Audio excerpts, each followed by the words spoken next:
Hello guys, कैसे हैं आप सब। आशा है कि आप सब बहुत अच्छे होंगे। Welcome to our YouTube channel that is टूरू आईएएस। और फिर से मैं आपके लिए लेके आ गया हूँ मेडाइवल हिस्ट्री कंप्लीट, जो हमने बात कही थी जैसे। तो आज मेडाइवल हिस्ट्री कंप्लीट करेंगे हम। ठीक है, जितना हो सकता है कोशिश यही रहेगी आपकी वन पार्ट सिंगल पार्ट में मैं कवर कर दूं। ठीक है, ज्योग्राफी का आज ही डल जाएगा, नेक्स्ट लेक्चर भी आपका जो सेकंड पार्ट है वो। और रही आपकी वर्ल्ड ज्योग्राफी की बात, और ह्यूमन ज्योग्राफी वो कल डल जाएगा आपका, कल या परसों में डल जाएगा। ठीक है, तो चलिए मेडाइवल हिस्ट्री की बात करते हैं। मेडाइवल हिस्ट्री हर्ष के बाद जो आपका फेज स्टार्ट होता है, जैसे हर्ष के बाद हमने एंशियंट में कर लिया था हर्ष के बाद, हर्ष के डिक्लाइन के बाद जो फेज स्टार्ट होता है लगभग आपका 600 टू, अगर मैं बात करूं आपका 600 ऑनवर्ड जो फेज स्टार्ट होता है बेटा, वो आपका क्या है 600 ऑनवर्ड जो स्टार्ट है। ठीक है, और जो 600 ऑनवर्ड जो स्टार्ट है वो आपका क्या है, अर्ली मेडाइवल है। ठीक है, 600 टू 750, और 750 के बाद हम बात करेंगे लगभग 1256 की, कि यहाँ तक कि हम एक बार देखेंगे। और फिर हम देखेंगे, ठीक है, 1526 तक, कि ये ऑलमोस्ट आपका, वैसे तो मेडाइवल आपका तब तक रहेगा 1707 में हम मॉडर्न इंडिया पढ़ने लगते हैं, जहाँ पे 1707 में एक इवेंट हुआ था। क्या, एक मुगल बादशाह थे जिनकी डेथ हुई थी, दैट इज बाबर की डेथ हुई थी 1707 में। तो हम यहाँ से कंप्लीट ये जर्नी कवर करेंगे यहाँ तक की। ठीक है, तो इसी को हमने मेडाइवल बोला, मेडाइवल इंडिया, मध्यकालीन भारत। अब देखो फर्स्ट लेक्चर में जब हम आप स्टार्ट करते हैं इसको, तो आप एक वर्ड पढ़ोगे, ट्राईपार्टाइट स्ट्रगल। ट्राईपार्टाइट स्ट्रगल, और इसी के साथ हम पढ़ते हैं इंपीरियल चोला, यानी कि चोलास के बाद जो इंपीरियल चोला आए थे उनके बारे में पढ़ेंगे। आज ट्राईपार्टाइट स्ट्रक्चर की मतलब स्ट्रगल की मैं बात करूं, तो एक बार थोड़ा सा खाली पेज ले लेते हैं, फिर आते हैं। जैसे इसी में जैसे ये मैत्रिकास हो गया, हर्ष यहाँ पे थे। ठीक है, पाला के बाद क्या आ गए थे, सेना आ गए थे, ये हम देख लिया था, मतलब देखेंगे भी आगे। और यहाँ पे थे चालुक्यास, ये चेरा, पांड्या और पल्लवा, ये सब यहाँ पे प्रेजेंट थे। ठीक है, 700 के बाद ये सब चेंज हो गया। क्या हो गया कि यहाँ पे मैं छोटा सा मैप बना रहा हूँ। हाँ, ये देखिए नीचे दे रखा है, गुर्जर और प्रतिहारा यहाँ पे आ गए थे। ठीक है, इधर पाला आ गए थे, ये पाला है। और नीचे क्या थे, इधर राष्ट्रकूटास थे, इस रीजन में क्या थे, राष्ट्रकूटास।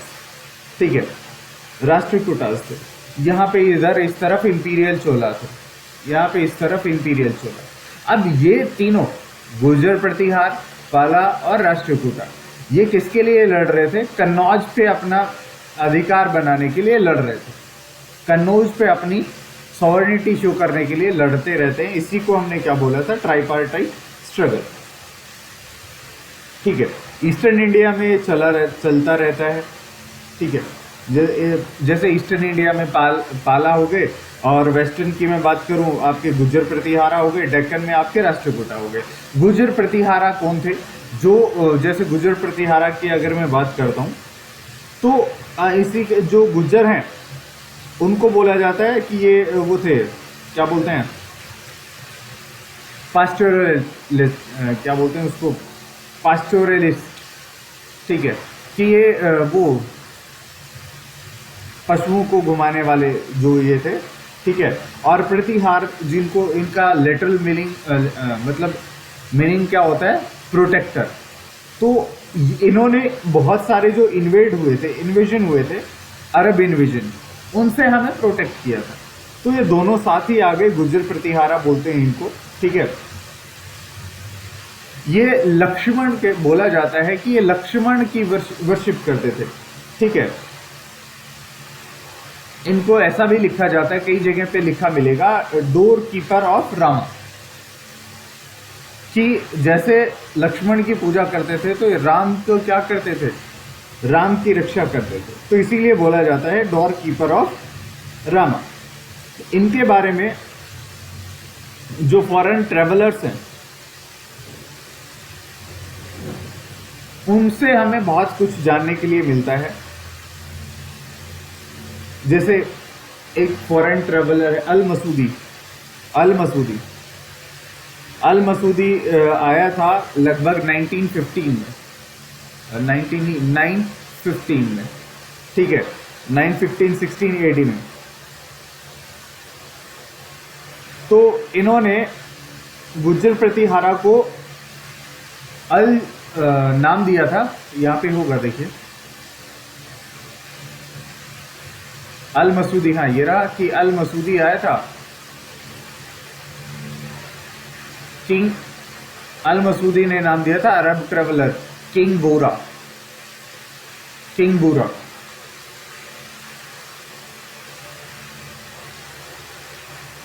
ठीक है, गुर्जर प्रतिहार को नाम दिया था, गुर्जर प्रतिहारा को किंग बोरा। ये लगभग कब से कब तक रहते हैं, 750 से शुरू होके 13, लगभग हम 1050 की बात करते हैं। ये 1050 750 से 1050 तक इनका गुर्जर प्रतिहार रहते हैं, ठीक है। ऑलमोस्ट अगर मैं किंग की बात करूं तो इनमें अगर मैं किंग की बात करता हूं, दादा यहां पे जो फाउंडर थे वो दादा नाम था उनका, दादा, और फाउंडर बोला जाता है। उनके बाद आए थे आपके ये जो नागभट्ट वन है, ये आए थे नागभट्ट वन, ठीक है, नागभट्ट वन आए थे। उसके बाद ये वत्सराज आए थे, नागभट्ट द्वितीय आए थे। उसके बाद एक और किंग आया था रामभद्रा कुछ करके। उसके बाद मिहिर भोज आए थे, मिहिर भोज के बाद महेंद्रपाल आए थे, ठीक है, और महेंद्रपाल के बाद भोज महेंद्रपाल आए थे, ठीक है, और महिपाल आए थे। महिपाल के बाद आपके राज्यपाल, यशपाल, ये सब आए थे, ठीक है। और लास्ट जो किंग आया था वो 1036 में आया था, लास्ट रूलर उसका, ठीक है।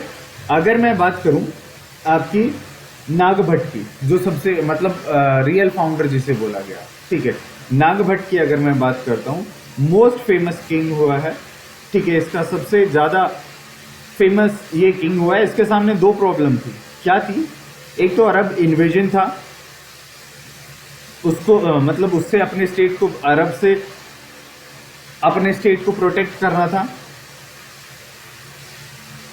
और दूसरा अपने आप को मालवा जो रीजन था और दूसरे पार्ट थे जो राजपूताना रीजन थे गुजरात का, मतलब राजपूताना और गुजरात के जो रीजन थे उनसे भी अपने आप को प्रोटेक्ट करना था। और इसकी कंट्रोवर्सी चलती रहती थी जो राष्ट्रकूटा थे उनके साथ। और यहाँ का एक किंग था, ये देखिए, control over the Malwa, Rajputana और गुजरात, इनको कंट्रोल कर लिया। लेकिन यहाँ पे एक किंग था जो इसका राष्ट्रकूटा का था, ध्रुवा, शायद उनका नाम था ध्रुवा, और उन्होंने इनको डिफीट किया था, ध्रुवा ने इनको डिफीट किया था, ठीक है, नागभट्ट वन को। उसके बाद आते हैं आपके वत्स राजा 20 साल के करीब रहते हैं, 780 से 780 to 800 अप्रोक्सीमेटली रहते हैं,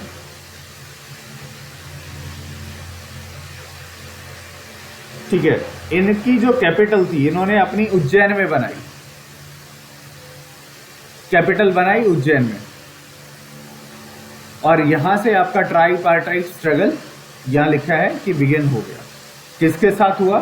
भाई धर्मपाला के साथ हुआ, और उधर ये तो पाल डायनेस्टी है, और उधर आपके राष्ट्रकूटा के साथ शुरू हो गया। पहले से ही शुरू था, जैसे ये नाम दे रखा है ध्रुवा, ठीक है, ये पहले से ही शुरू था, लेकिन असली कॉन्फ्लिक्ट अब शुरू होता है, ठीक है। उज्जैन इन्होंने अपनी क्या बनाई थी, और वो थी कैपिटल थी।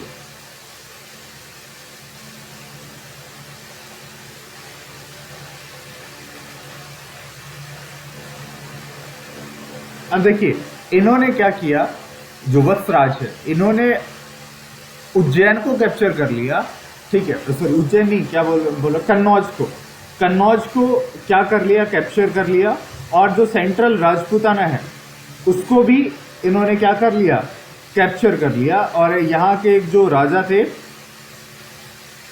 बांदी करके कुछ राजा थे, उनको क्या कर लिया था, उनको डिफीट कर दिया था इन्होंने, ठीक है।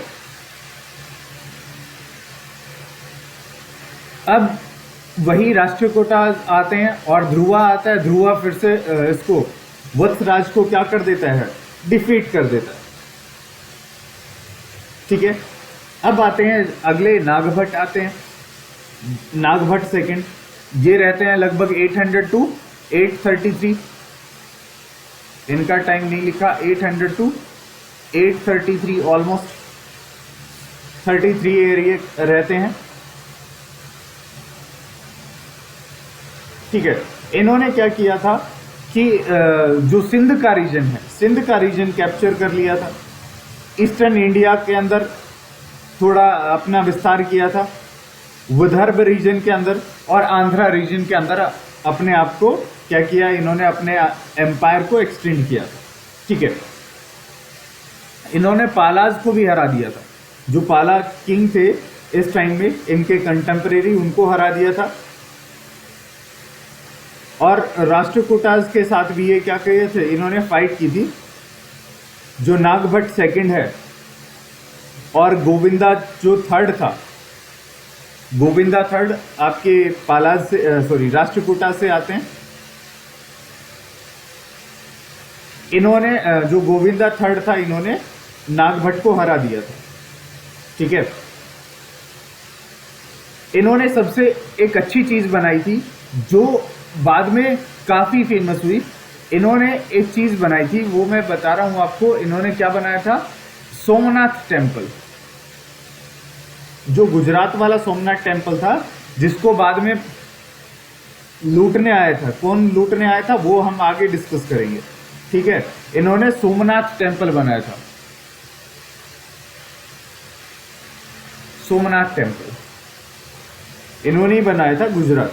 अगर पूछा जाए तो आप बता सकते हो। बाद में जो डिमिनिश हो गया, अरब इन्वेड, जो रेड, जितने भी रेड हुए थे सिंध के अंदर, ठीक है, उनमें ये डिमिनिश हो गया, ठीक है।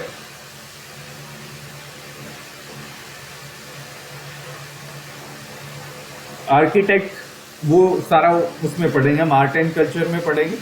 मिहिर भोज आते हैं, फिर इनकी कैपिटल कन्नौज होती है, ठीक है। और एक टाइटल ये क्या करते हैं, एक्वायर करते हैं, दैट इज आदिवरा। आदिवरा क्यों बोला जाता है, क्योंकि ये विष्णु के फॉलोवर्स होते हैं, ठीक है।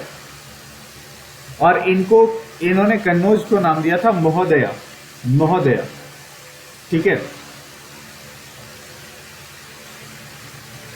इसी टाइम में जो मिहिर भोज था वो बेस्ट किंग था, मिहिर भोज गुज्जर प्रतिहारा का बेस्ट किंग रहा, और ग्रैंड सन था किसका, नागभट्ट सेकंड का, नागभट्ट सेकंड का ग्रैंड सन रहा है ये।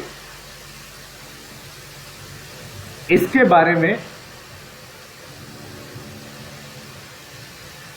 हमें पता चलता है, कॉपर प्लेट इंस्क्रिप्शन था, 12 कॉपर प्लेट इंस्क्रिप्शन, वहां से हमें इनके बारे में पता चलता है। और स्टार्टिंग में ये क्या करता है, अपने आप को एक्सपेंड, अपने एम्पायर को एक्सपेंड करने की कोशिश करता है, ठीक है, ईस्टवर्ड एक्सपेंड करने की कोशिश करता है और डिफीट कर दिया जाता है। जो देवपाला होते हैं वो इसको क्या करते हैं, डिफीट कर देते हैं। उसके बाद ये बैठ जाता है, थोड़ा सोचता है और फिर ये शुरू होता है। ठीक है, इसके क्लैश चलते रहते हैं। ठीक, बहुत सारे किंग्स के साथ आसपास, जैसे ध्रुवा सेकंड के साथ चलता है। ये दोबारा अटैक करता है और पाला को डिफीट करता है, राष्ट्रकूटा को डिफीट करता है। पाला में नारायण पाला को डिफीट कर देता है और कृष्णा 3, ये राष्ट्रकूटा को कृष्णा 3 को डिफीट कर देता है और अपना एम्पायर क्या करता है, एक्सटेंड कर लेता है। अभी देखा हमने कि कन्नौज को एक और नाम देता है, महोदय। ठीक है, कन्नौज इसकी कैपिटल होती है, जिसको ये दोबारा नाम देता है। एक ये मिलिट्री कैंटोमिनेंट एरिया भी एस्टेब्लिश करता है महोदया के अंदर। उसको बोला जाता है स्कंदवर्ष, शायद स्कंदवर्ष या वर्ष, जो भी आप बोले, उसे बोला जाता है। अल मसूदी इसे क्या कहते हैं, अल मसूदी इसे क्या बोलते हैं, किंग ऑफ बोरा, किंग ऑफ बोरा। ठीक है,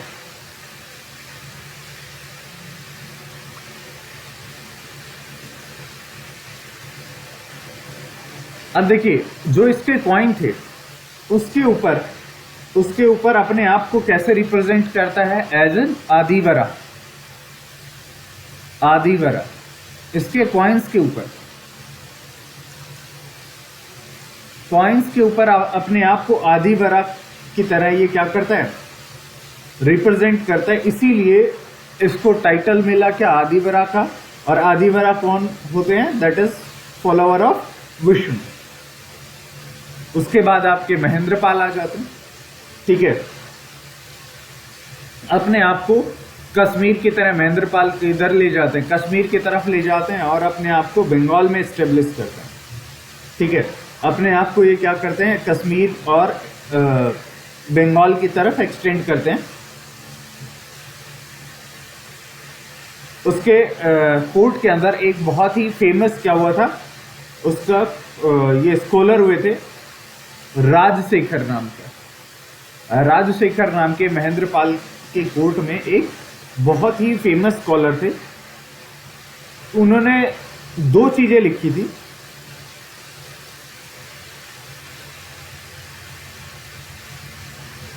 कर्पूर मंजरी, एक बुक का नाम था कर्पूर मंजरी, और दूसरा था काव्य मीमांसा। काव्य मीमांसा का मतलब होता है कि how to write a good poem.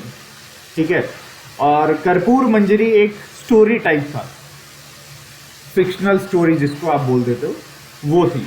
ठीक है, इसके बाद आते हैं आपका महिपाल।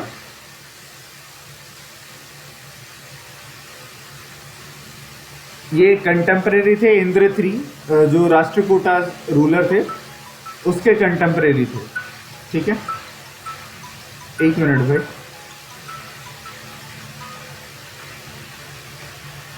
हेलो हेलो,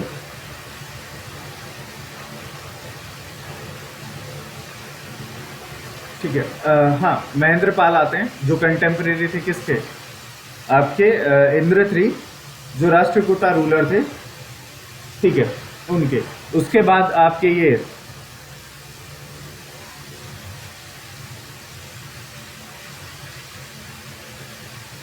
उसके बाद आते हैं आपके राज्यपाल और यशपाल। उसके बाद ये एम्पायर क्या हो गया था, डिक्लाइन हो गया था। ठीक है, नेक्स्ट अब आ जाते हैं पालाज के ऊपर। पालाज ऑलमोस्ट आपके 750 से 1150 तक ये पालाज रहते हैं। ठीक है, पाला में अगर मैं बात करूं,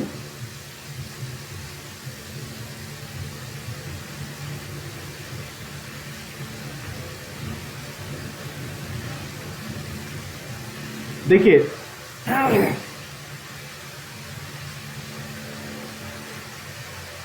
जो गॉड रूलर थे, जो गॉड किंगडम था उसका एक हमने जिसने एक ऐसे क्या बोलते हैं, एक ऐसे रूलर का नाम पढ़ा था हमने, शशांक।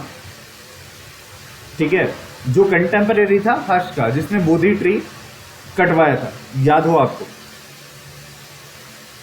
जो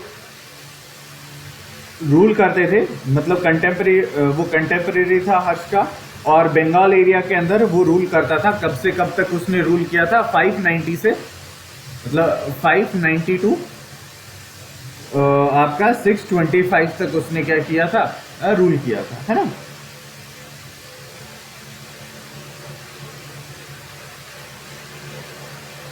जो गॉड था, उसके बाद कौन आ जाता है?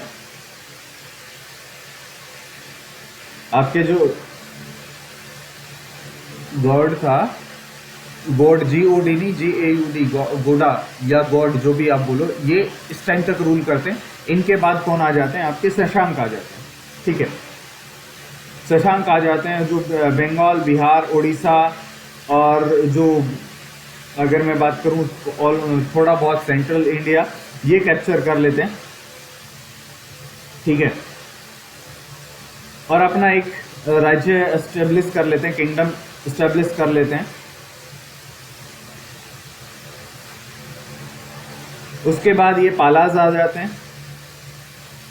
और पाला के टाइम पे बहुत सारे अरब जो मर्चेंट्स थे वो आते थे। ठीक है, 850 के बाद बहुत सारे अरब मर्चेंट्स आते थे। ठीक है, अब पालाज में कुछ जैसे गोपाला और धर्मपाला, ये फेमस किंग हुए थे, देख लेते हैं। गोपाला जो फाउंडर था, वो गोपाला था। उसके बाद इनके बारे में कहाँ से पता चलता है? कलीनपुर जो कॉपर इंस्क्रिप्शन है वहां से पता चलता है। और इन्होंने एक मोनेस्ट्री, जो मोनेस्ट्री थी वो एस्टेब्लिश की थी, कौन सी? औदंतीपुर। ठीक है, उसके बाद धर्मपाला।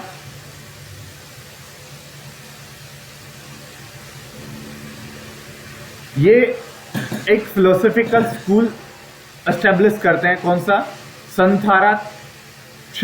संथाराक्षिता। ये एक फिलोसॉफिकल स्कूल एस्टेब्लिश करते हैं।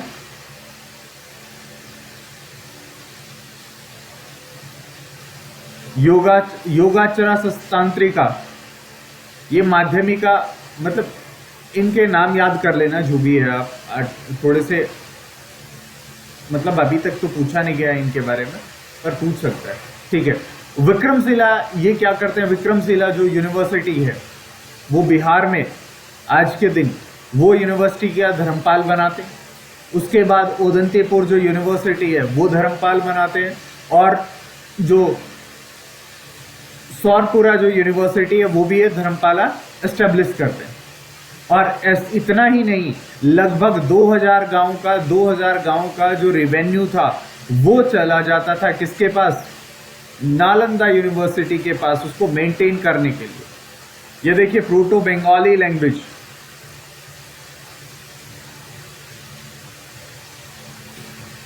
पालाज को सेना क्या करते हैं? डिस्ट्रॉय कर देते हैं 12वीं सेंचुरी के अंदर।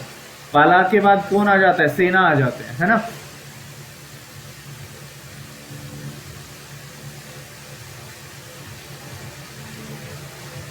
यहां पे बुद्धिस्ट स्कॉलर भी आते हैं, कौन?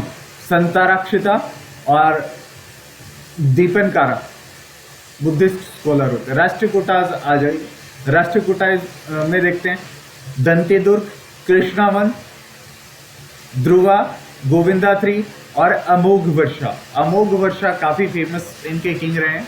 ठीक है, अमोघ वर्षा की भी बात करेंगे। पाला में जैसे गोपाला अभी देखा हमने, धर्मपाला देखा, देवपाला आएंगे, ठीक है, और महिपाल आएंगे, रामपाल आएंगे।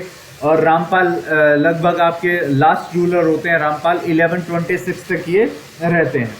ठीक है, उसके बाद आ जाते हैं आपके राष्ट्रकूटा। ये चालुक्याज के फ्यूडेटरीज होते हैं, चालुक्याज के फ्यूडेटरीज होते हैं राष्ट्रकूटाज। आंध्र प्रदेश के रीजन में अपने आप को एस्टेब्लिश करते हैं। और मान्यखेत और मलखेत, जिसको हम बोलते हैं मान्यखेत या मलखेत, इनकी कैपिटल होती है मान्यखेत या मलखेत। राष्ट्रकूटास का मतलब क्या होता है कि चीफ ऑफ राष्ट्र, कि राष्ट्र के चीफ है, ये एक कंट्री के चीफ है, ठीक है। ये क्या थे जो राष्ट्र क्या बोलते हैं इनको, चालुक्यास। चालुक्यास के कोर्ट में ये ऑफिशियल होते थे।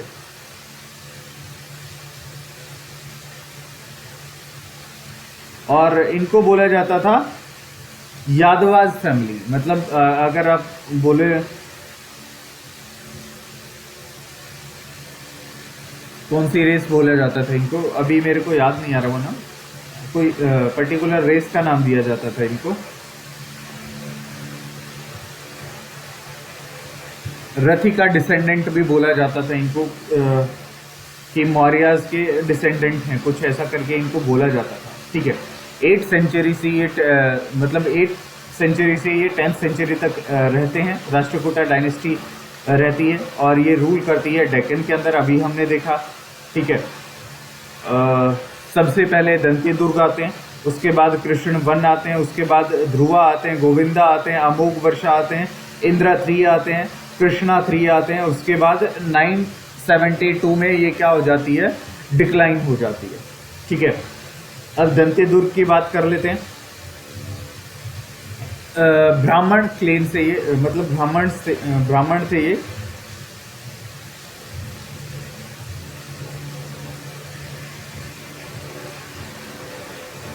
इन्होंने मतलब इनको बोला जाता है हिरण्यगर्भ से, ये बोलते थे कि हिरण्यगर्भ वैसे की बुक के बारे में भी है ये, कि यहाँ से ये जन्मे होंगे, ठीक है।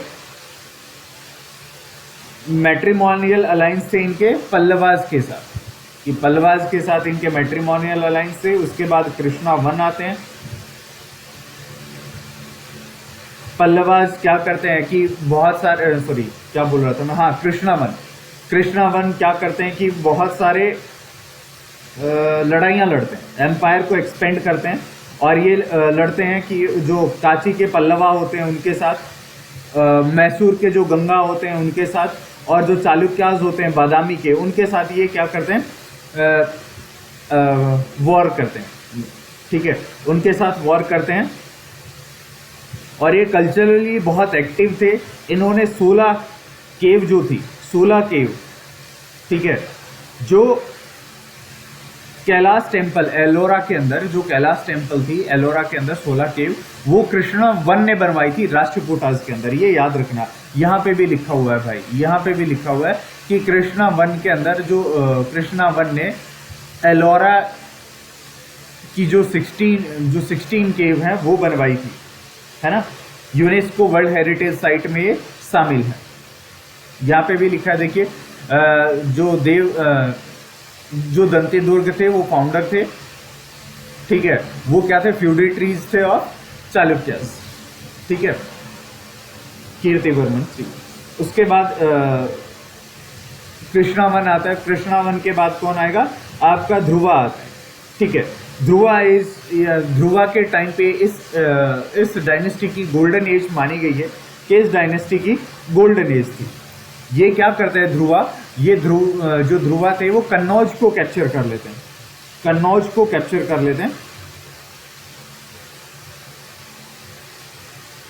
और यही क्या करते हैं, ध्रुवा ट्राइपार्टाइट स्ट्रगल में पार्टिसिपेट करते हैं, ठीक है, और डिफीट कर देते हैं किसको, नागभट्ट सेकंड को। ऊपर जैसे एरो आ रहा वहां पे दिखा रखा है कि डिफीट किसको करेगा, नागभट्ट सेकंड को भी ये क्या कर देगा, डिफीट कर देगा, क्योंकि ये उसी के कंटेम्पररी थे।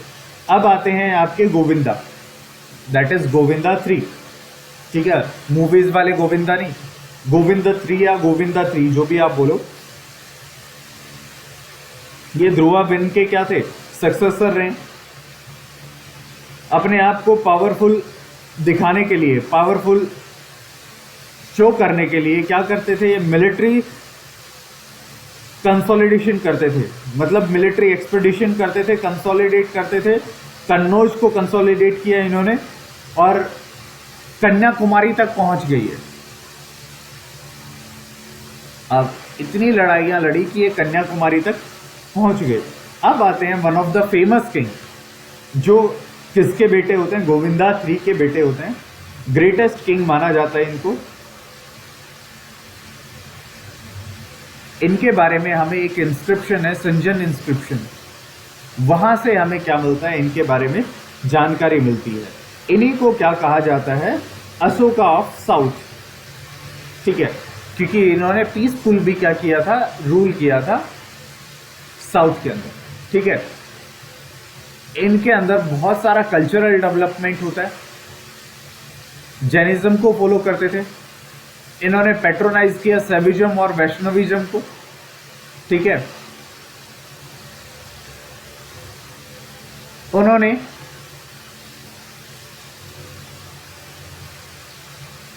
ये देखिए सेकंड है जिन्होंने संथारा संलेखना परफॉर्म किया, किसके बाद, चंद्रगुप्त मौर्य के बाद, चंद्रगुप्त CGM के बाद इन्होंने संलेखना या संथारा, उनके बाद इन्होंने ही, क्योंकि वो भी जैनिज्म को फॉलो करते थे और ये भी जैनिज्म को, और जैनिज्म में जो मॉक्स है, जो लास्ट स्टेप है, वो क्या है भाई, आपको अंटिल डेथ कुछ नहीं खाना पीना है। ठीक है, संथारा या संलेखना बोलते हैं।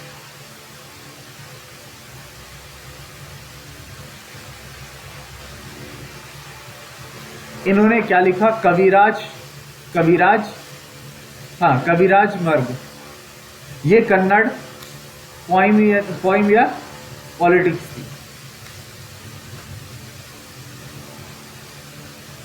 प्रश्नोत्तर, ये भी संस्कृत में था। और रतन मालिका, ये कुछ बुक्स हैं इनकी जो इन्होंने लिखी थी। ठीक है, अब आ जाते हैं प्रतिहारा। हाँ, इसके बाद क्या रह गया, अमोघ वर्षा के बाद इंद्र III रह गया। ये महिपाल के कंटेम्पररी थे, कुछ ज़्यादा नहीं किया इन्होंने। कृष्ण III थे। अब कृष्ण III परमार जो थे, मालवा के जो परमार थे, उनको डिफीट कर देते हैं और उनके बाद इनकी मतलब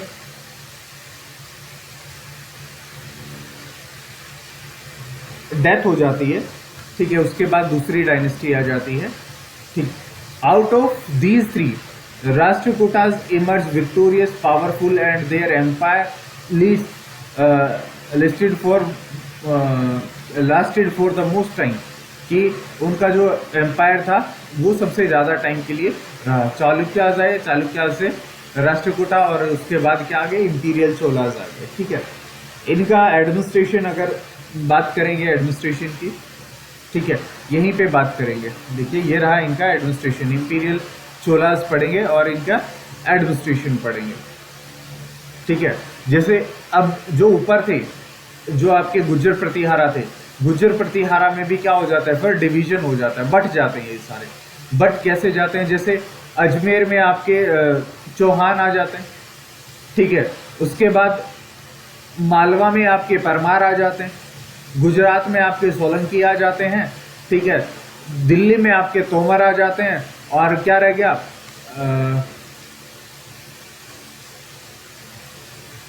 चंदेला आ जाते हैं आपके यहाँ झारखंड वाले एरिया में। ठीक है, झारखंड वाले एरिया में चंदेला आ जाते हैं, और जो बच गया नॉर्थ ईस्टर्न वाला रीजन, वहाँ पे सेना डायनेस्टी रहती है, नीचे चालुक्यास हैं, चोलास हैं, इधर फिर वही प्रतिहार रहते हैं। ठीक है, 700 to 1000 ट्राइपार्टाइट स्ट्रगल चलता है इंडिया के अंदर। ठीक है, साउथ के अंदर क्या थे, सदर्न पार्ट में इंपीरियल चोलास रहते हैं। उत्तर मेरू इंस्क्रिप्शन से हमें ये पता चलता है इनके बारे में। ठीक है, उत्तर मेरू इंस्क्रिप्शन से पता चलता है। पाला कर लिए थे हमने या नहीं किए थे, राष्ट्रकूटा पाला सब हो गया।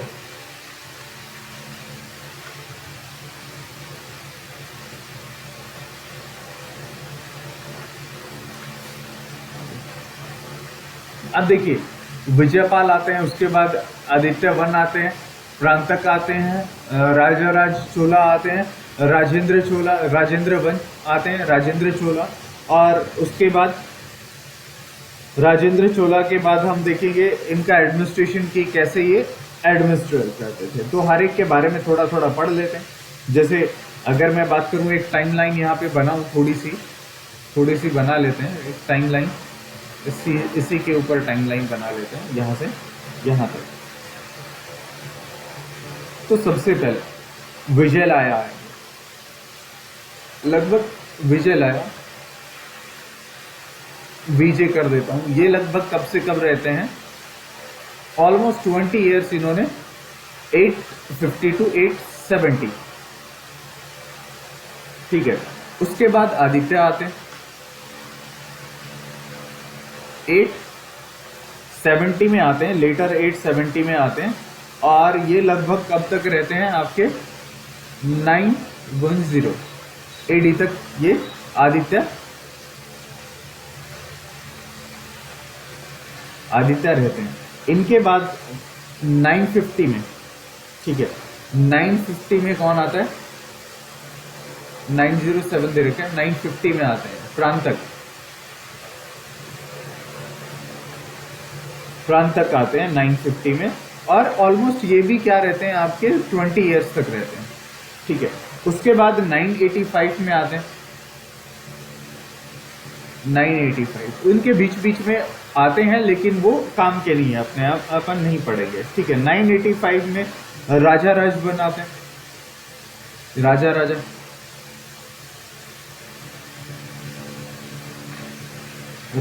वन आते हैं, है ना। उसके बाद 985 से ये कब तक रहते हैं, लगभग 1015 तक, 1015 तक ये रहते हैं। उसके बाद आपके पास कौन आ जाता है, राजेंद्र वन।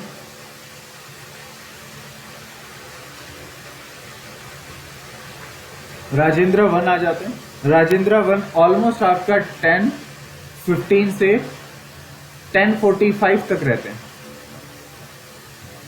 ये टाइमलाइन आपको याद नहीं रखनी, मैंने जस्ट एक ओवरव्यू दिया है कि ऑलमोस्ट ये यहां तक रहते हैं।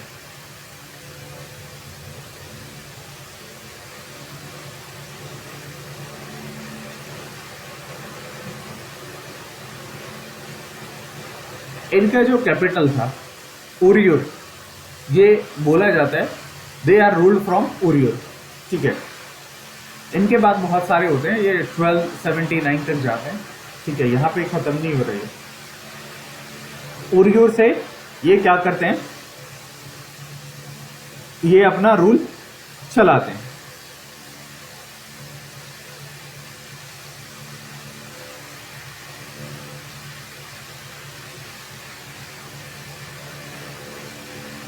देखिए, जो संगम एज थी, संगम एज के डिक्लाइन के बाद, संगम एज के एंड होने के बाद जो चोलाज थे वो सबसे ज्यादा उभर के आते हैं। फ्यूडिटरीज थे, इंपीरियल चोला जिनको बोला जाता है, फ्यूडिटरीज थे।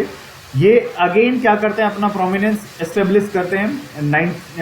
9 जो सेंचुरी एडी है इसके अंदर अपना प्रोमिनेंस एस्टेब्लिश करते हैं और अपना एम्पायर क्या करते हैं, एक्सटेंड करते हैं श्रीलंका तक, मालदीव्स तक, और साउथ ईस्ट एशिया रीजन में भी ये अपने आप को क्या करते हैं, एस्टेब्लिश करते हैं, ठीक है।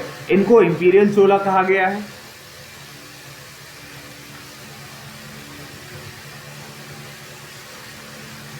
इनके अलावा गंगई कोंडा चोलम भी बोला जाता है, इनको कुछ ऐसा है, गंगई कोंडम चोला कि जो बे ऑफ बंगाल है, इनको बे ऑफ बंगाल को ये क्या बोलते थे, गंगई कोंडा, ठीक है। इनको ये देखिए, ये जो था गंगई कोंडा चोलापुरम, एक सिटी बनाते हैं, that is Gangai Konda Cholapuram city, ठीक है। तो ये देखेंगे कब बनाते हैं। सबसे पहले किंग का नाम जो विजयलाया है, विजयलाया के बारे में पढ़ लेते हैं। फाउंडर हैं ये, ठीक है, इंपीरियल चोला के। इन्होंने तंजौर कैप्चर किया, ठीक है। उसके बाद ये टेम्पल बनाते हैं यहाँ पे, दुर्गा टेम्पल, ठीक है, कहां से कैप्चर किया था इन्होंने? जो लोकल ट्राइब थी, कुछ नाम था, मुटियार्स करके लोकल ट्राइब का नाम था, वहां से ये कैप्चर करते हैं और फिर क्या करते हैं, एक वहां पे टेम्पल बनाते हैं। और उसी के बाद जैसे ये जो तंजौर है उसको कैप्चर करते हैं, तो वहां पे एक सिटी बना देते हैं, दैट इज तंजौर सिटी, या उसे ही हम क्या बोल देते हैं, तंजावुर।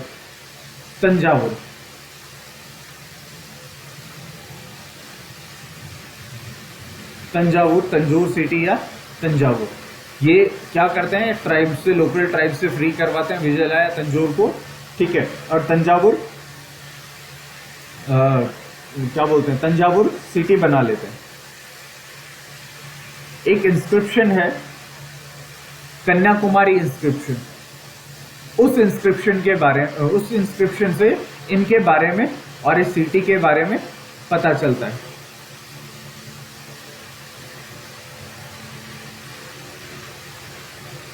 कन्याकुमारी इंस्क्रिप्शन,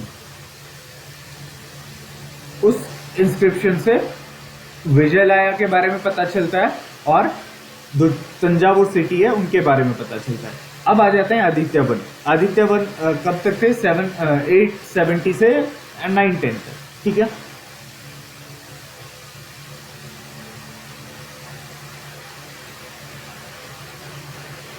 इन्होंने क्या किया था, पल्लवा जो थे, पल्लवा किंगडम का एंड इन्होंने किया था। जो उनके लास्ट रूलर थे उनका नाम था अपराजिता। अपराजिता को पराजित किया था, ठीक है, अपराजिता को डिफीट किया था, जो पल्लवास के जो लास्ट रूलर थे। और इन्होंने कॉर्डियल रिलेशनशिप बनाए थे विद चेराज, मतलब चेरा के साथ इनके बहुत अच्छे रिलेशन थे, कॉर्डियल रिलेशन इनके एस्टेब्लिश थे। उसके बाद आ जाते हैं आपके पुरांतक जी। पुरांतक जी क्या करते हैं, आपके मदुरई को कैप्चर करते हैं, ठीक है, मदुरई को कैप्चर कर लेते हैं। इन्होंने एक क्या बोलते हैं, बैटल किया था, बैटल ऑफ वेल्लोर,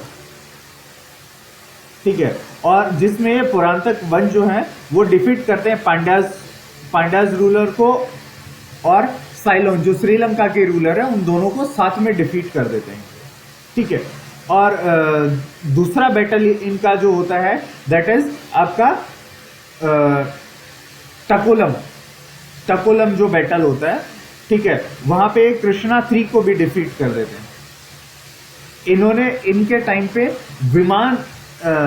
विमान जो फॉर्मेशन होता है टेम्पल आर्किटेक्ट में, ठीक है, टेम्पल आर्किटेक्ट में विमान जो फॉर्मेशन होता है वो इनके टाइम पे आर्किटेक्ट चला था, ठीक है। कुछ ऐसा करके आपने जो पढ़ा होगा, इधर बनाए एक बार, इधर मैं बना देता हूं, विमान फॉर्मेशन।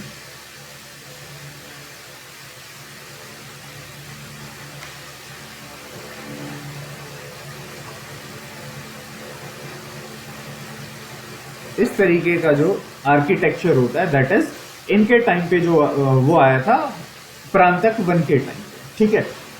उत्तर मेरूर जो इंस्क्रिप्शन है, उत्तर मेरूर इंस्क्रिप्शन, ये जो इंस्क्रिप्शन है दैट इज इंपॉर्टेंट इंस्क्रिप्शन, जहां पे इन सब के बारे में लिखा हुआ है, ठीक है। अब आ जाते हैं आपके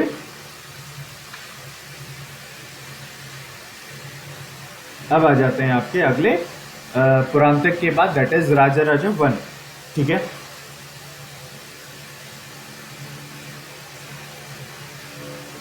अब ये जो होते हैं, ये भाई साहब सबसे पहले तो सेविज्म को फॉलो करते हैं, भगवान शिव के बहुत बड़े भक्त होते हैं, लेकिन टॉलरेंट थी दूसरे सेक्ट के तरफ भी इनकी।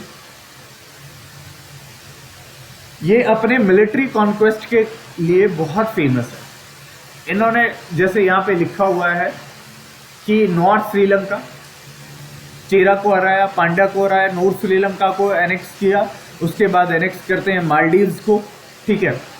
और naval expedition against the Shailendra empire, ठीक है, मलाया जो पेनिनसुला है उसके जो एम्पायर थे शैलेंद्र, उनको भी ये क्या करते हैं, की डिफीट करते हैं, नवल एक्सपेडिशन करते हैं उनके अगेंस्ट। ठीक है, ये सेविज्म को फॉलो करते हैं। इन्होंने राजराजेश्वर टेम्पल बनाया जो कि शिव टेम्पल है। ठीक है, बृहदेश्वर टेम्पल बनवाया तंजौर के अंदर, वो भी क्या है, शिव टेम्पल है।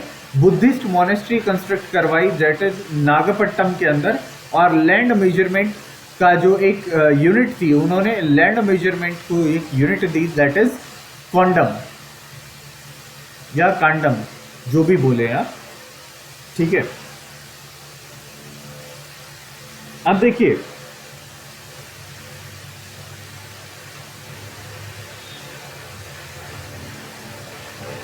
इन्होंने जो चेरा जो थे, चेरा भास्कर वर्मन जो थे, उनको हराया था इन्होंने, भास्कर वर्मन को। और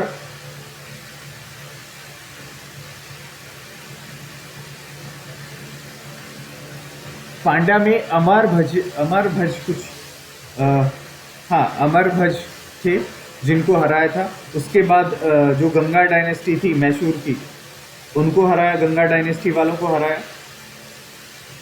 श्रीलंका को इन्वेड किया, जैसे यहाँ पे लिखा हुआ है एनेक्स साइलोन, तो श्रीलंका को इन्वेड किया और कैप्चर, नॉर्थ पार्ट था वो कैप्चर कर लिया था।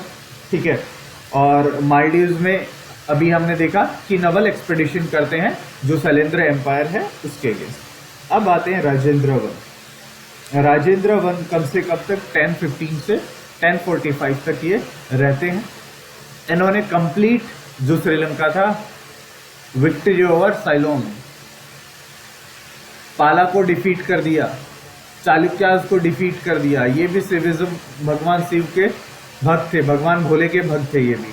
ठीक है, सक्सेसफुल नॉर्थ इंडिया कैंपेन इन्होंने क्या किया था, नॉर्थ इंडिया कैंपेन शुरू किया था। ठीक है, और इन्होंने गंगा को भी क्रॉस कर दिया, गंगा को भी क्रॉस कर दिया था। इन्होंने अपनी मिलिट्री स्किल्स कहां से डेवलप की थी, अपने फादर के साथ जितने भी बैटल हुए थे ना, उन सब में पार्टिसिपेट किया था इसने। वहीं से इसने अपनी मिलिट्री स्किल्स क्या किए थे, डेवलप किए थे। अगर मैं इनकी एडमिनिस्ट्रेशन की बात करूं, थोड़ा सा चलो थोड़ा और देख लेते हैं इनको। जब ये नॉर्थ इंडिया कैप्चर करते हैं तो इनको टाइटल मिलता है गंगई कोंडा चोलापुरम। ठीक है, जब ये महिपाल को हराते हैं, पाला डायनेस्टी के महिपाल को हराते हैं 1025 में, सुमात्रा, जावा, मलेशिया और जो नेबरिंग आइलैंड है सबको हरा देते हैं, डिफीट कर देते हैं। साउथ एशिया रीजन में कैप्चर कर लेते हैं सबको। ठीक है, बे ऑफ बंगाल को चोला लेक के नाम से जाना गया, also known as Napoleon of South India, क्योंकि ये सारे यहाँ पे रूल करते हैं। ठीक है, जैसे यहाँ पे लिखा, अमोघ वर्षा को क्या बोला, अशोका ऑफ साउथ, और राजेंद्र वन को नेपोलियन ऑफ साउथ, है।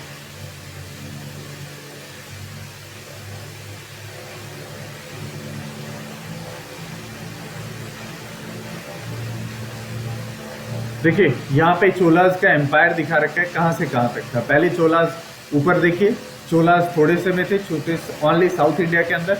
उसके बाद ये क्या हो गया, चालुक्यास को हरा के ऊपर की तरफ बढ़ गए इधर। ठीक है, देखिए ये दिखा रखा है। यहाँ पे कोची इनके अंडर था, गंगई कोंडा चोलापुरम। ठीक है, ओरियूर, तंजौर, मदुरई, ये सब इनके अंडर आता था। ठीक है, अब आ जाइए अरब इन्वेशन पे। ठीक है, पहले एक बार इनकी एडमिनिस्ट्रेशन देख लेते हैं। ठीक है, थोड़ी सी एडमिनिस्ट्रेशन की बात कर लेते हैं कि इनका एडमिनिस्ट्रेशन होता कैसे था। हो सकता है एडमिनिस्ट्रेशन से क्वेश्चन पूछ ले। एडमिनिस्ट्रेशन की अगर बात करता हूँ तो दो पार्ट में, एक तो सेंट्रल एडमिनिस्ट्रेशन की बात कर दी इन्होंने और एक प्रोविंशियल एडमिनिस्ट्रेशन की बात की है। सेंट्रल एडमिनिस्ट्रेशन की अगर मैं बात करूँ तो वो हेरिडिटरी मोनार्कियल पावर थी, यहाँ पे हेरिडिटरी मोनार्कियल पावर थी। और अगर मैं प्रोविंशियल एडमिनिस्ट्रेशन की बात करूँ तो सबसे पहले होते थे इनके मंडलम, मंडलम के बाद आता था आपका वलनाडूज, और इनके बाद सबके बाद आता था नाडूज। मतलब विलेज को ये क्या बोलते थे, नाडू।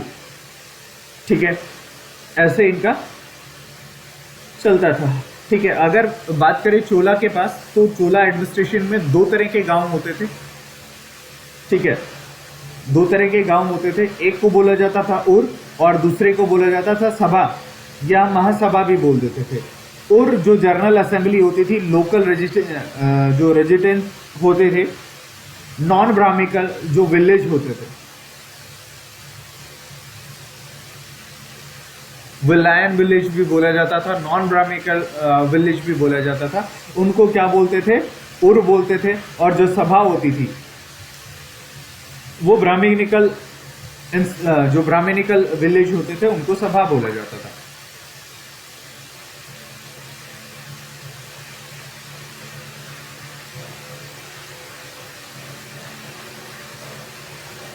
ठीक है, और इन सब के बारे में ये जो मैं एडमिनिस्ट्रेशन बता रहा हूं, जैसे सभा, जो सभा होती थी, सभा के बारे में मतलब ये ब्राह्मणिकल हम बोल सकते हैं, ये ब्राह्मणिकल वो क्या थी, असेंबली थी, ब्राह्मणिकल असेंबली थी। इस बारे में हमें कौन बताता है, जो पुरांतक वन का, जो पुरांतक है, पुरांतक वन का इंस्क्रिप्शन है, that is Uttar Merur. Uttar Merur inscription जो है आपका, वो इन सब के बारे में बताता है कि गांव का एडमिनिस्ट्रेशन कैसा था।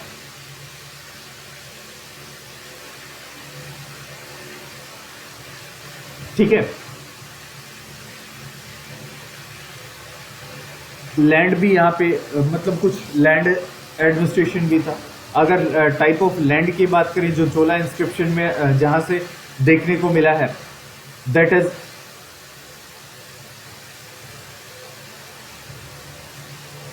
कुछ खाली जगह मिलेगी हमें कहीं नीचे है, चलते हैं यहाँ पे करते हैं थोड़ा सा काम। चलो मैं इसको एक बार हटा देता हूँ, इसी को थोड़ा लास्ट कर लेते हैं, यहीं पे कर लेंगे ना। कुछ नाम ही लिखने हैं अपने को, तो ठीक है।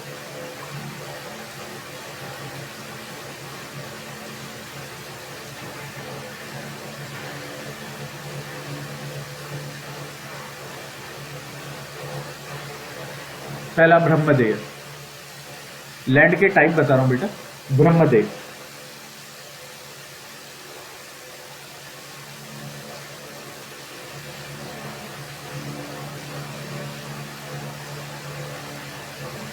ब्रह्मदेव, ठीक है। ब्रह्मदेव जो किसको दी गई है, जो गिफ्ट की गई है ब्राह्मण को, गिफ्टेड टू ब्राह्मण।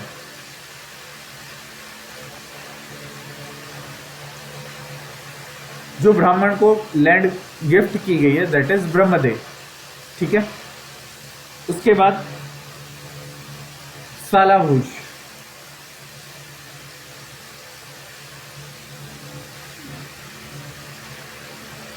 सालाभूज, सालाभूज क्या है, जो मेंटेनेंस, जो लैंड क्या करती है, स्कूल के लिए मेंटेनेंस के लिए दी गई है, स्कूल के लिए दी गई है, उसको हम क्या बोलते हैं, सालाभूज।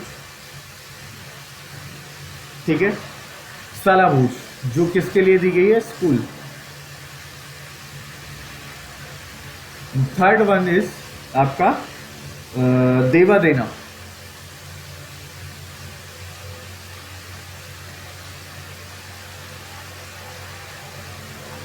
देव देना। ठीक है, देव देना या देवा देना, जो भी आप बोले।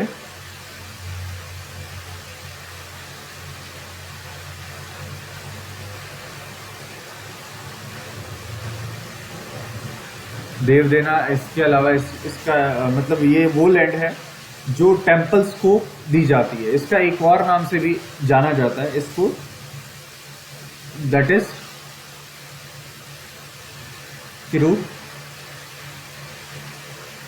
तिरुना। एक सेकेंड,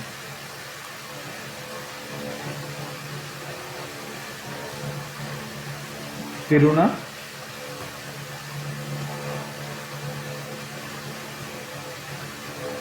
तिरुना मट्टुगानी,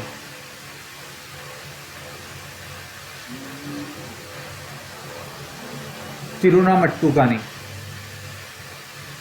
ऐसे नाम कई बार फिल्म्स में दे देते हैं जो ऐसा लगता है हमने कभी सुने ही नहीं हुए। तो ये बेटा लैंड ग्रांट है जो किसको, टेम्पल को दी गई है, जो टेम्पल के लिए दी गई है। देव देना या तिरुनामट्टुकानी, ये लैंड है जो किसको दी गई है, टेम्पल को दी गई है।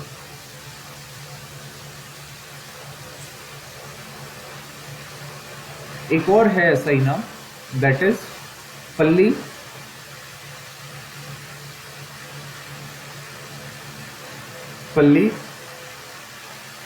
चचांडम।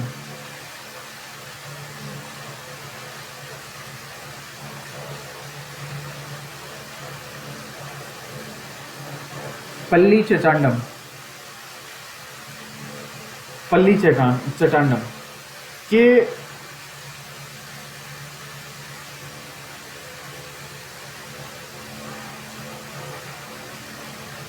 ये पल्ली चचांडम जो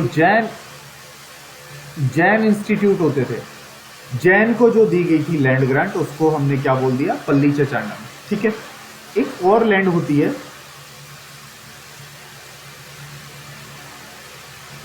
जो पीजेंट की प्रॉपर्टी होती है, जो नॉन ब्राह्मणिकल को दी जाती है। ठीक है। जो पीजेंट होते थे उनकी प्रॉपर्टी होती थी, दैट इज वल्लन वे गई।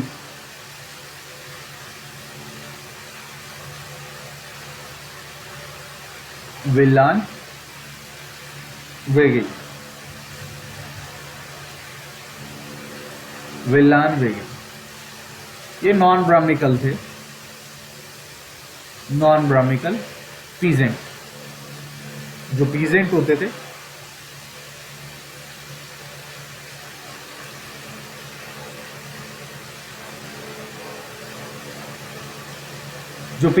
थे नॉन ब्राह्मणिकल, उनको ये प्रॉपर्टी दी जाती थी। ठीक है। ये 5 तरह की लैंड होती थी किसके अंदर, इंपीरियल चोलास के अंदर। तो ऑलमोस्ट इंपीरियल चोलास यहीं से आते हैं। अब बात कर लेते हैं आपके राजपूत किंगडम्स, जो बाद में जो आपके जो ये गुजर प्रतिहारा थे जो डिवाइड हो गए, वो राजपूत किंगडम की, और आपके जो अरब और टर्किश इन्वेजन हुए उनकी बात कर लेते हैं। ठीक है। एक यहां पे खत्म हो गया, दूसरा यहां से शुरू होता है। ठीक है। ये वाला पोर्शन यहां से शुरू होता है। अब थोड़ी सी उससे पहले मैं बात कर लेता हूं आपसे कि देखिए, इसको भी थोड़ा सा समझा लेते हैं। नीचे चलते हैं, नीचे शायद थोड़ी जगह है जहां पे आपसे बात करने का मौका मिल जाएगा। थोड़ा सा लिख के हम बात कर लेंगे। ये दैट इससे नीचे होगा।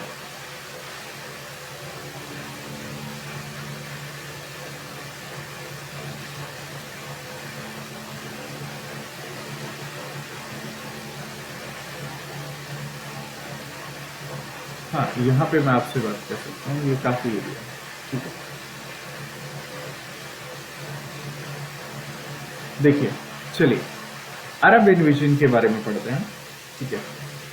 अरब और टर्किश इन्वेजन प्लस हमने क्या बोला, जो राजपूत किंगडम्स है उनके बारे में। तो इन्वेजन देखते हैं। सबसे पहले इसी को और थोड़ा सा बड़ा कर लेते हैं ताकि हमें ज्यादा स्पेस मिल सके।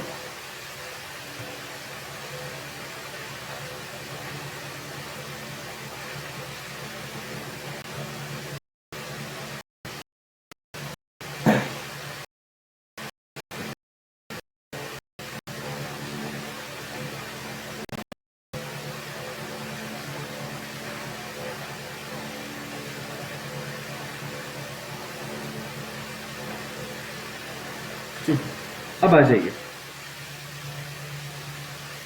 जो इन्वेजन था,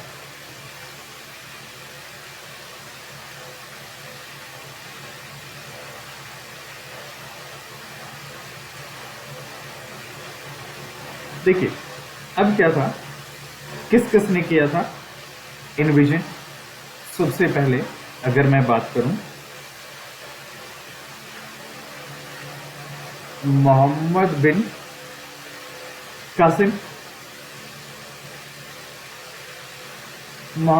कासिम था।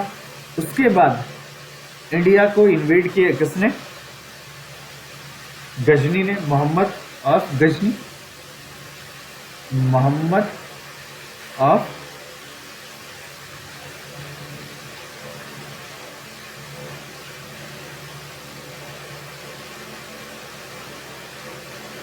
मोहम्मद ऑफ गजनी, और तीसरा इन्वेडर कौन था आपका?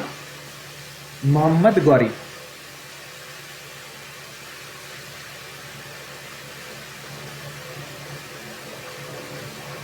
मोहम्मद गौरी ये तीसरा इन्वेडर था।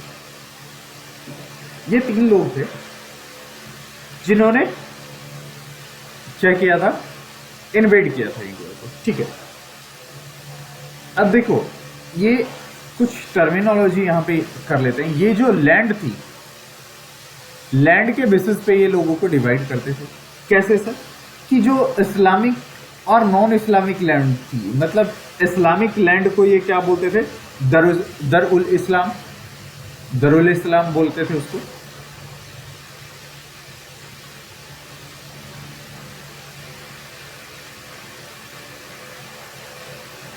दरुल इस्लाम। और ये जो नॉन, ये तो क्या थी, मुस्लिम वाली या इस्लामिक लैंड। और जो नॉन इस्लामिक लैंड थी, नॉन इस्लामिक लैंड थी, उसको क्या बोलते थे? दरुल काफिर। मूवीज में ये वर्ड सुना होगा, काफिर, दरुल काफिर।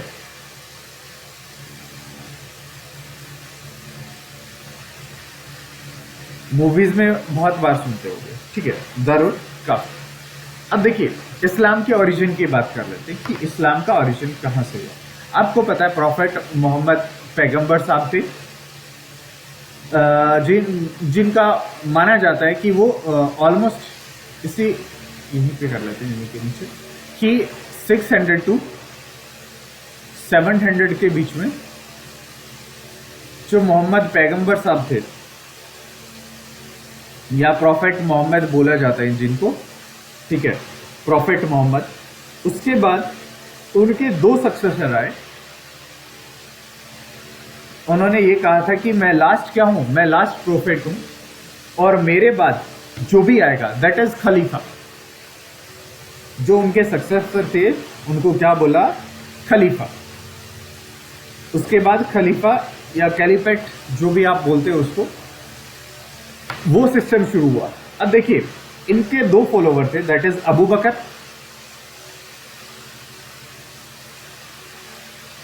अबू बकर,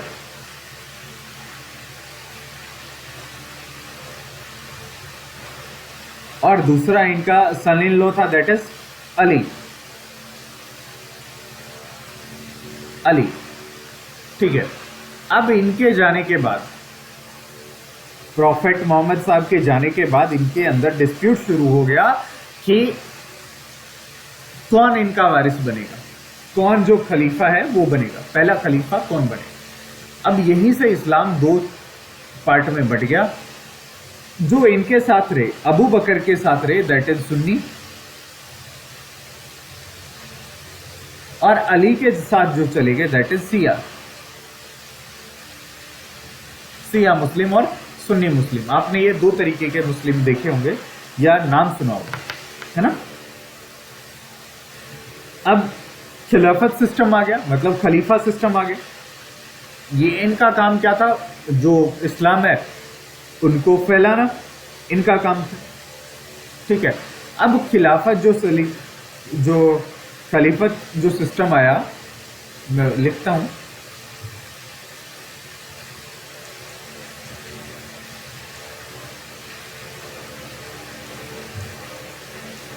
इसका काम क्या था? जो स्प्रेड इस्लामिज्म या इस्लाम को स्प्रेड करना। तो यहां पे आप देखोगे कि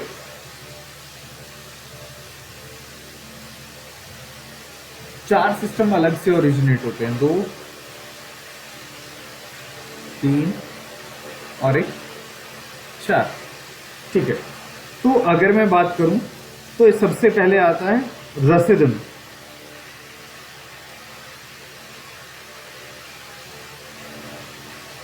रसीदुम ये कब से कब तक? 632 से चलता है ऑलमोस्ट 661 तक। ये डायनेस्टी टाइप में है कि डायनेस्टी मानो कि ये चलती है। ठीक है, 66 मतलब 661 के बाद उम्मयद खिलाफत आ जाती है, उम्मयद खलीफत आ जाती है। ठीक है,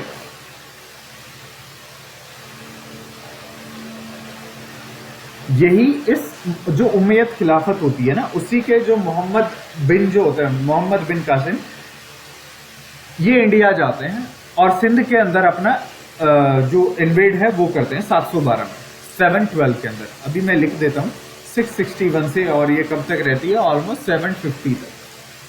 और ये कौन सी थी, उम्मयद,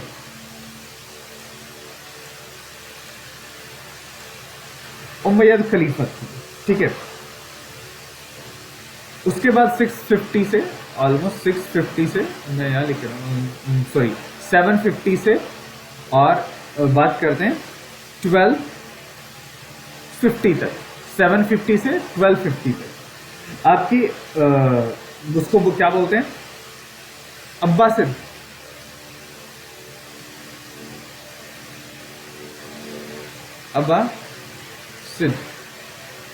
अब्बासिद खिलाफत आती है। ठीक है, और सबसे लास्ट में जो आती है ऑटोमन खिलाफत आती है, ऑटोमन खिलाफत लगभग कब से, 1252 1924, 1252, हाँ 1252 1924 तक ये रहती है। और कौन सी खिलाफत है, ऑटोमन।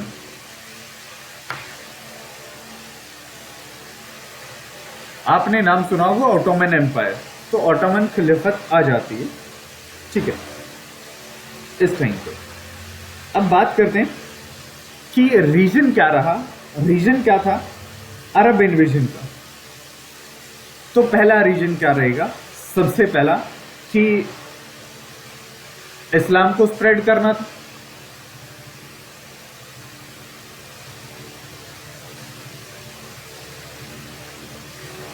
स्प्रेड करना था किसको, इस्लाम को। दूसरा रीजन क्या रहा, इकोनॉमी, मतलब इंडिया के अंदर वेल्थ बहुत ज्यादा थी। और third reason that is immediate cause से, जो कॉन्फ्लिक्ट थे इंडिया के अंदर, आपस में जो कॉन्फ्लिक्ट चल रहे थे सभी किंग्स के, that is immediate cause of the invasion. ठीक है, अब बात करते हैं जो यहां पे आए थे उम्मयद खिलाफत के टाइम पे, यहां पे इंडिया के अंदर एक इन्वेड करता है, दैट इज 712 में, जिसका नाम क्या होता है, मोहम्मद बिन कासिम। ये आते हैं इंडिया के अंदर, मोहम्मद बिन कासिम आते हैं इंडिया के अंदर और इन्वेड करते हैं इंडिया। ठीक है, वैसे तो ये अरब मिलिट्री कमांडर थे और उम्मयद खिलाफत में अपनी सर्विस दे रहे थे।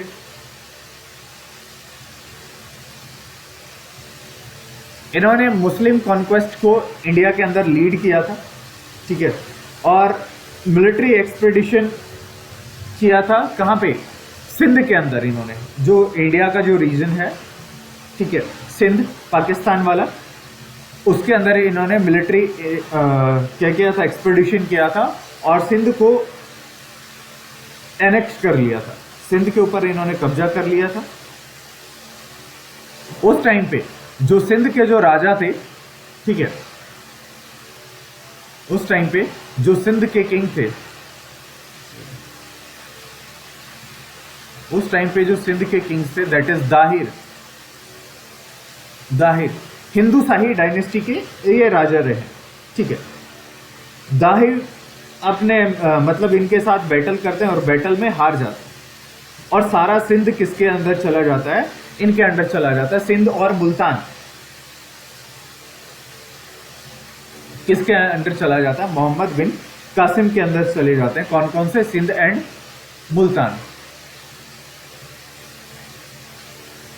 सिंध और मुल्तान दोनों इनके अंदर चले जाते हैं।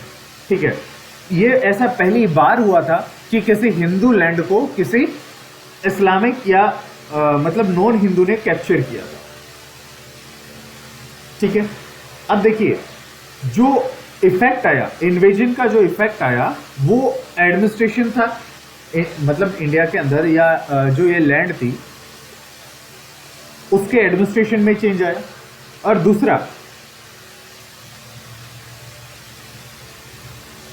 जो कॉन्सिलेटरी मतलब जो पॉलिसीज थी, कॉन्सिलेटरी पॉलिसीज थी, उनके ऊपर चेंज आया। इन्होंने क्या कहा था कि भाई या तो क्या करो, इस्लाम को कबूल कर लो, है ना, या तो इस्लाम को कबूल कर लो या मारे जाओगे। डायरेक्टली मार देते थे, सर कलम कर देते थे। जिन्होंने मतलब इस्लाम कबूल कर लिया ठीक है, और जिनको जो बच गए उनको क्या बोला जाता था, जिमीज बोला जाता था, जिम्मीज बोला जाता था। इस्लाम कबूल कर लिया वो ठीक, बाकी सारे जिम्मीज होते थे, नॉन मुस्लिम होते थे या जो इस्लाम कबूल नहीं करते थे।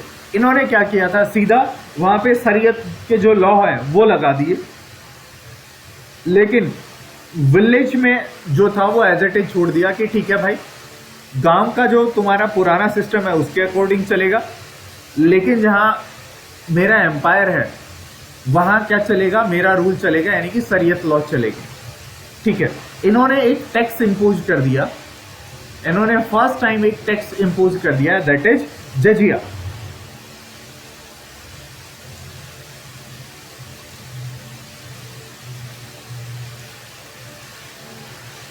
जजिया टैक्स इंपोज कर दिया। ये टैक्स किसको देना पड़ता था, नॉन मुस्लिम को। क्यों देना पड़ता था, इन्होंने ये कहा था कि जो बाहर के आक्रमण होते हैं, बाहर के जो जितने भी कुछ भी होगा, इन्वेजन होगा, अगर कोई एक्सटर्नल इन्वेजन होगा, उसके अगेंस्ट मैं आपको क्या करूंगा, प्रोटेक्ट करूंगा। तो अगर मैं प्रोटेक्ट करता हूं तो आप मुझे क्या देंगे, आप मुझे टैक्स देंगे उसके बदले। तो नॉन मुस्लिम टैक्स ये इम्पोज कर दिया इन्होंने लोगों के ऊपर, जो लोगों को देना पड़ता था। इसके अलावा सबसे बड़ा एक जो वो रहा, इम्पैक्ट रहा, वो क्या था कि इंडिया के अंदर लोगों को आने का रास्ता मिल गया। ठीक है, ये पहला ऐसा एक्सपेडिशन था जो लैंड के रास्ते हुआ, अदरवाइज सब नीचे से हो रहे थे, मतलब गुजरात वाले रास्ते से हो रहे थे, पानी के गुजरात के नीचे से आते थे लोग, तब करते थे। ये लैंड वाला रास्ता। ठीक है, उसके बाद अगर बात करें 800 से 900 की, 800 से 900 कॉमन ईरा की बात करते हैं। ठीक है,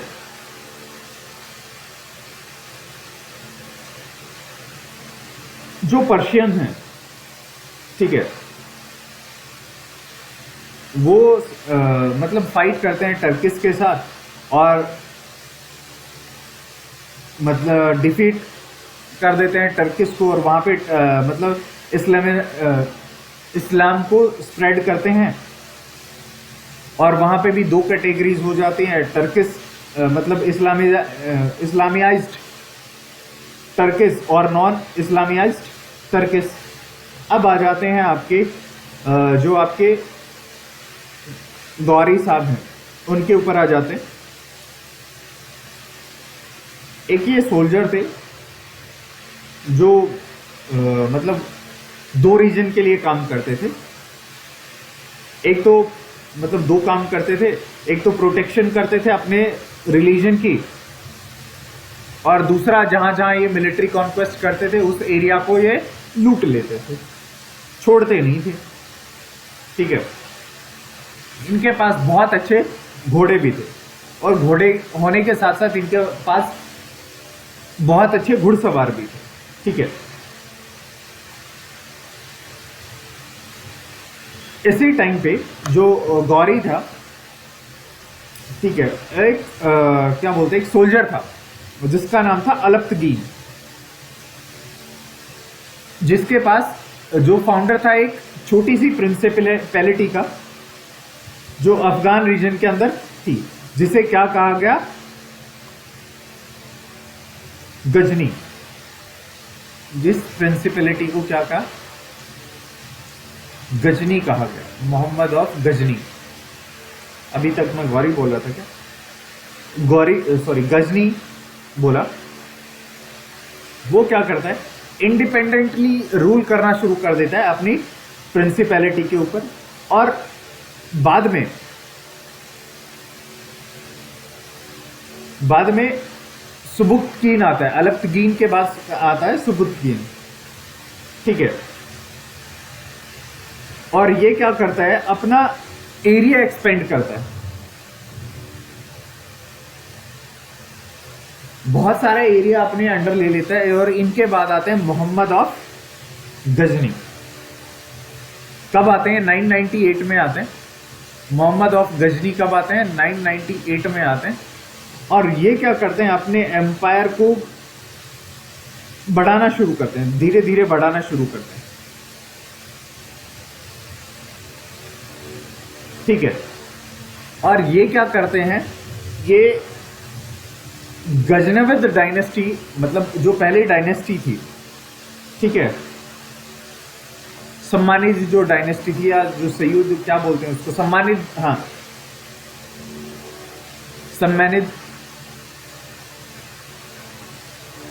सम्मानित जो डायनेस्टी थी, उसको ये रिप्लेस कर देते हैं किसके साथ, कौन सी डायनेस्टी के साथ, गजनविद डायनेस्टी के साथ।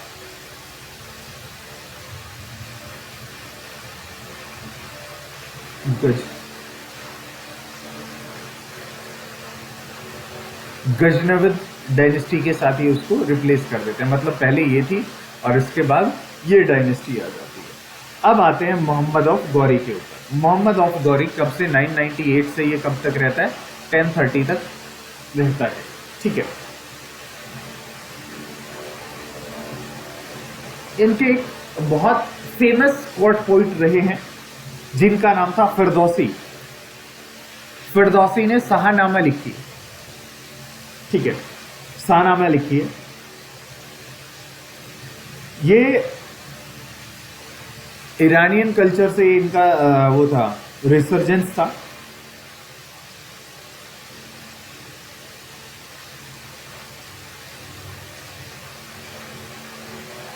यही जो गजनी है, गजनी ही क्या करता है, सोमनाथ टेम्पल को ये प्लंडर करता है, लूटता है। आपको पता होगा कि सोमनाथ टेम्पल का जो वो था, शिवलिंग था, वो हवा में तैरता था। क्योंकि क्यों तैरता था, उसका रीजन है कि यहाँ पे जो वॉल्स थे उनके ऊपर मतलब मैग्नेटिक इफेक्ट था उनके ऊपर, इनके ऊपर क्या था, मैग्नेटिक इफेक्ट, ठीक है।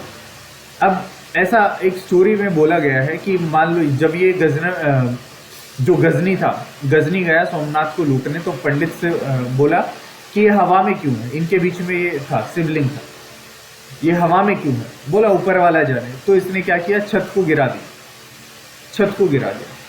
छत गिरने के बाद ये फिर भी डिसबैलेंस नहीं हुआ, तो इसने क्या किया, तलवार ली और तलवार से इसके दो टुकड़े कर दिए। एक वार किया जिससे इसके दो टुकड़े हो गए। और उसके बाद अभी मोदी गवर्नमेंट आने के बाद मोदी गवर्नमेंट ने क्या किया, इसको शायद फिर से नया बनवाया। उससे पहले ये एज इट इज टूटा हुआ ही रखा था टेम्पल के अंदर, ठीक है, सोमनाथ टेम्पल के अंदर, क्योंकि इसके अंदर बहुत सारा सोना था। सोमनाथ टेम्पल को ये लूटता है।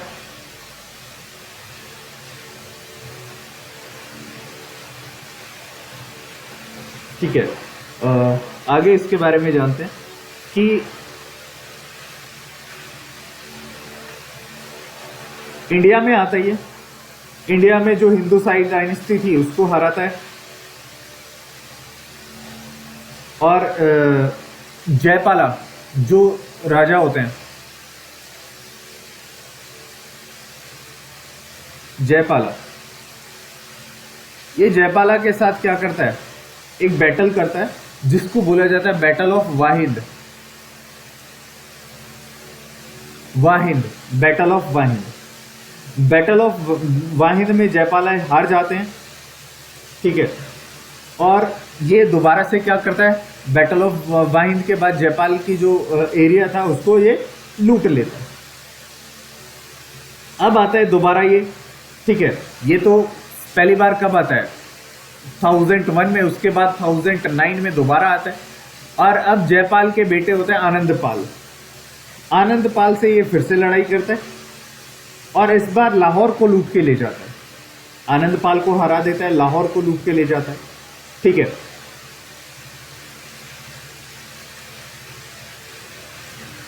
अब सोचोगे सर इतनी बार आया और किसी ने इसको हराया नहीं, क्योंकि बेटा अकेला आनंद पाल इसको हरा नहीं सकता था और जो राजपूत थे वो आनंद पाल का साथ नहीं दे रहे थे। क्यों? इनमें खुद में कॉन्फ्लिक्ट चला हुआ था। तो हम सोचते हैं ना कि पड़ोसी के घर में कुछ हुआ है, ठीक है होने दे, अपना क्या जा रहा है। उसका इम्पैक्ट बाद में इन सबको भुगतना पड़ता है। कैसे भुगतना पड़ता है अभी देखेंगे। उसके बाद ये 1009, उसके बाद आता है 14 में, 14 में फिर से आता है 14 में, और 14 में ये कन्नौज को लूट ले जाता है, कन्नौज और मथुरा को। उसके बाद आता है 25 में सोमनाथ पे फिर से अटैक कर देता है, सोमनाथ टेम्पल पे अटैक करता है और वहां से बहुत सारा सोना लेके जाता है। लगभग इसने, अगर मैं बात करूं इंडिया में, 14 से पहले 11 में भी आता है, ठीक है 11 में आता है, फिर 18 में आता है, 25 से पहले 18 में आता है, फिर लगातार 19 में आता है अगले टाइम पे। ठीक है, जब ये सोमनाथ बोलते हैं, ऐसा बोलते हैं कि सोमनाथ टेम्पल से जब ये सोना लूट के ले जा रहा था तो इतना सारा सोना था कि हजारों हाथी घोड़े ये ले जा रहा था और उनसे गिरता हुआ जा रहा था। रास्ते में इसकी मौत हो गई,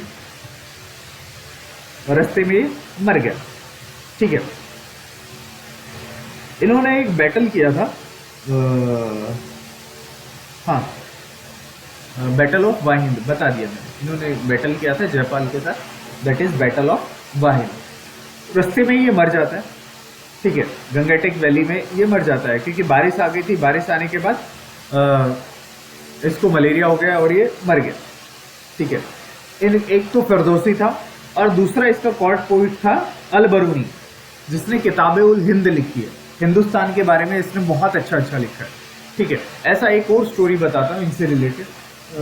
बोला जाता है कि जो इसका ये अल-बरूनी था, अल-बरूनी एक स्लेव था इसका।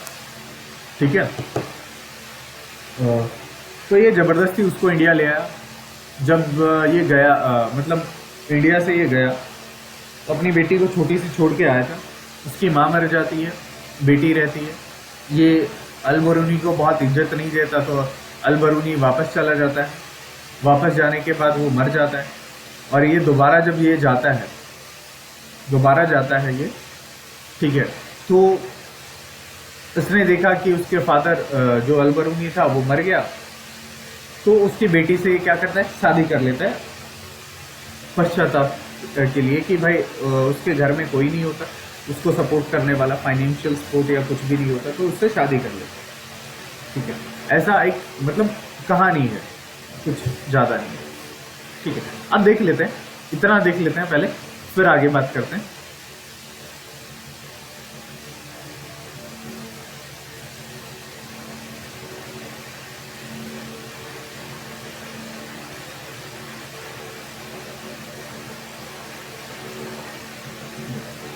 आ जाइए, ये रहा, देखिए यहाँ डायनेस्टीज के नाम लिखे हैं, अब्बासिद डायनेस्टी, उमैयद डायनेस्टी। ठीक है, और उमैयद डायनेस्टी से क्या कौन बिलोंग करते थे, मोहम्मद बिन कासिम। मोहम्मद बिन कासिम क्या करते हैं, इन्वेड करते हैं सिंध के रीजन को और किंग दाहिर को हरा देते हैं। किंग दाहिर सिंध का रूलर था और मुल्तान का रूलर था। ठीक है, और सिंध इनके पास चला जाता है। जिमीज बोलते हैं किनको, जिमीज जो नॉन मुस्लिम थे उनको बोला, और जो स्टेट था उसको प्रोटेक्टोरेट स्टेट अपना बना लिया। ठीक है, उसके बाद टर्किश रूलर आते हैं, अफगानिस्तान, जो टर्की का रूल आ गया अफगानिस्तान के अंदर। यहाँ से आते हैं आपके दूसरे रूलर, ये तो आपका मोहम्मद बिन कासिम था, और दूसरे रूलर मोहम्मद गजनी आते हैं। ठीक है, वो इन्वेड करते हैं इंडिया को।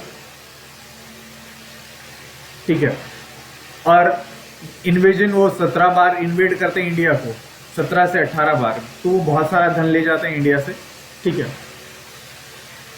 उसके बाद देखिए ये पैट्रोनाइज करते हैं अल-बरूनी को, फिरदौसी को और कुतुबी को।